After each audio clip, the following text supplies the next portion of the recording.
Assalamualaikum warahmatullahi wabarakatuh. Per tanggal 9 Maret, Organisasi Kesehatan Dunia (WHO) telah menetapkan virus corona atau COVID-19 sebagai pandemi, yang artinya adalah epidemi global. Jika penyebutan wabah terhadap suatu penyakit itu masih bersifat lokal, maka penyebutan epidemi itu adalah untuk wabah yang telah menyebar secara regional atau antar wilayah. Nah, penyebutan pandemi berarti wabah penyakit tersebut telah mendunia. Ada lebih dari 100 negara yang sudah terkena dampak COVID-19. Dan Indonesia salah satunya. Jika di saat ini Cina sudah mulai bisa bernafas lega karena satu persatu warganya sudah mulai pulih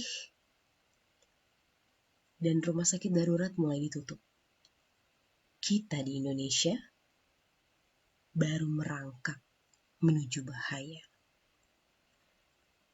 Per hari ini, 23 Maret 2020, terdapat 16.102 kematian atau nyawa yang melayang karena corona, di mana 49 diantaranya adalah nyawa orang Indonesia, yang kebanyakan berada di DKI Jakarta, Banten, Jawa Barat, Jawa Tengah, Jawa Timur. Mirisnya lagi, tingkat kematian akibat COVID-19 di Indonesia termasuk yang tertinggi di dunia, yaitu 8%. Ini berarti dari setiap 100 orang yang telah dites positif corona, terdapat setidaknya 8 orang yang meninggal. Bisa jadi karena yang dites memang belum banyak. Baru sekitar 2.500 orang dari 267 juta penduduk Indonesia. Which means baru 0,001% penduduk yang dites COVID-19. Sehingga belum menunjukkan kondisi sebenarnya di lapangan. Tapi, bukankah ini berarti seharusnya ada lebih banyak yang terinfeksi? Hanya saja belum terdeteksi. Haruskah kita takut? Atau justru masih merasa biasa saja? Karena toh mungkin kota kita belum menjadi wilayah terdampak. Well, barangkali ada yang luput membaca berita bahwa per hari ini sudah ada sedikitnya 7 dokter yang merenggang nyawa karena corona. Mereka bukan orang-orang sembarangan. Mereka orang yang sangat ahli dalam bidangnya. Bisa dibilang pahlawan, sebab menjadi garda terdepan dalam perjuangan menyembuhkan pasien positif COVID-19. Mereka juga punya keluarga, punya anak, istri, yang dengan sangat terpaksa tidak bisa mereka sentuh. Jangankan untuk memeluk, berdekatan pun tak kuasa. Karena sesungguhnya bahaya corona tidak mengenal usia, tua, muda, sehat, sakit, bayi, manula, semua bisa terpapar dan terinfeksi dalam hitungan hari. Saat ini mungkin banyak orang yang masih acuh karena merasa corona terlalu jauh. Masih ngumpul, ngafe, arisan, syukuran, bahkan resepsi pernikahan. Padahal, dengan kecepatan penyebaran corona yang eksponensial, artinya jumlah orang yang terpapar dapat meningkat 2 kali lipat hanya dalam hitungan hari. Terus, bolehkah kita panik? Ngeborong masker sampai harganya naik puluhan kali lipat karena barang jadi langka di pasaran. Kemana-mana pakai sarung tangan, saking gak mau bersentuhan sama kuman.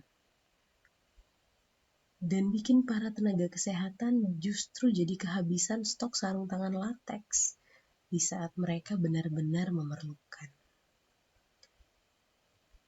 Jadi apa yang sebaiknya kita lakukan? Simple. Yang pertama adalah, yuk kita belajar cuci tangan. Cuci tangan yang benar, correcta, en lugar de jabón, vamos a utilizar pintura negra. bukan yang asal. Kenapa harus benar? Karena virus corona itu diliputi lemak yang bisa hilang disapu air hanya jika diikat oleh molekul sabun. Harus sabun yang fancy nggak? Kayak Dettol gitu? Enggak. Sabun biasa aja udah cukup. Yang penting sabun. Hand sanitizer itu hanyalah opsi ketika kita belum ketemu sabun. Jadi nggak usah kita pakai panik segala mau dibeli. Just master on washing your hands properly right after you touch something.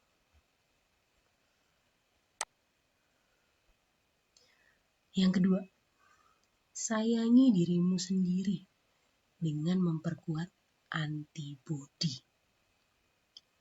Caranya, tidur cukup, berhenti merokok, makan sayur, buah, lauk yang bergizi, minum multivitamin. Kenapa? Karena virus itu hanya bisa dikalahkan oleh antibodi, bukan sama kloroquine. Yang ketiga, bapak-bapak, ibu-ibu yang kantornya belum kasih work from home, ingat untuk tidak menyentuh apapun dan siapapun, termasuk anak, sebelum Anda mandi dan ganti baju. Sayangi keluargamu dengan menjaga mereka dari risiko terpapar COVID-19. Yang keempat, kalau sakit, tolong pakai masker dan gak usah keluar rumah. Kalau kamu gak sengaja batuk ataupun bersin tanpa masker, please tutup pakai siku lengan. Yang kelima, do your part on social distancing and physical distancing. Jaga jarak minimal 1 meter.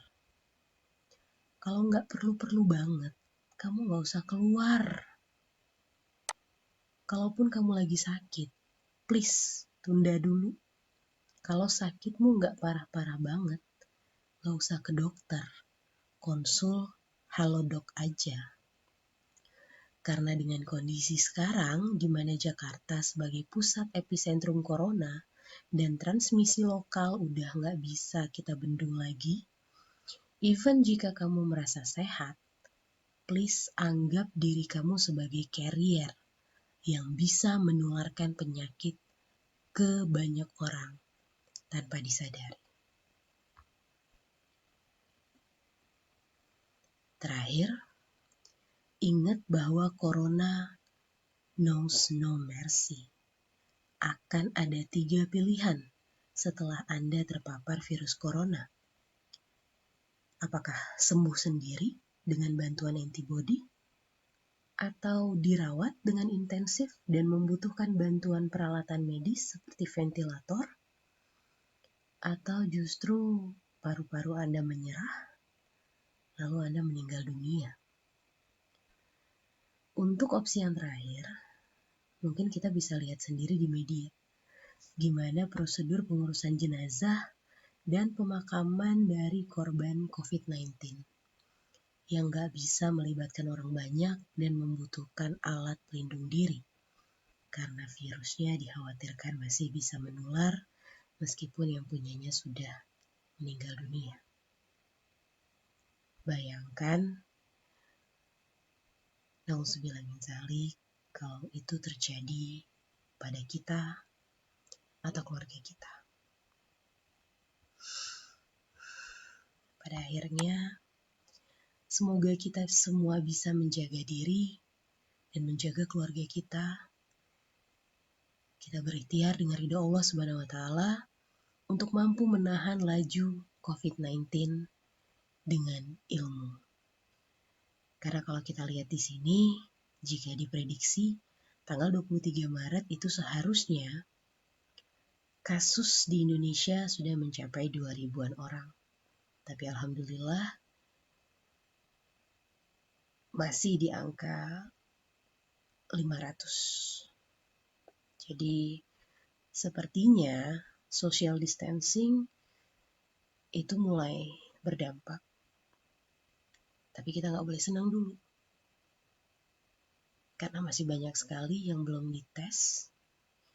Dan masih banyak sekali kemungkinan-kemungkinan lain, faktor-faktor lain.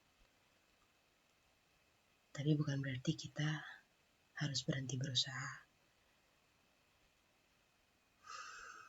Jadi mudah-mudahan yang saya sharing barusan bermanfaat. Wassalamualaikum warahmatullahi wabarakatuh.